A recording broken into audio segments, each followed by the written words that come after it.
namoonni kompiitara Mac gargaaramtan Word irratti afaan adda addaatiin barreessuu yoo barbaadan appilikeeshinii addaa gadi buusuutu hin barbaadin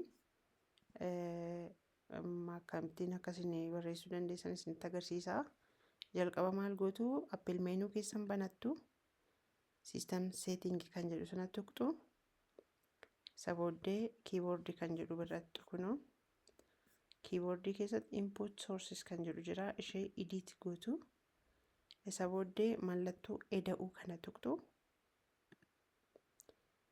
isa booddee afaan barbaadan as keessaa filattu jechuudha. Fakkeenyaaf an Amaariyaadhaan barreessuu hin barbaade Amaarik kan jedhu kana filadheen adi godha.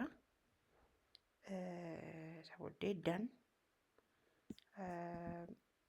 isa booddee maalan godha as dhufeen giizii banadhaa jechuudha. Afaan Amaaraa giiz jedhamee waan barreessamu.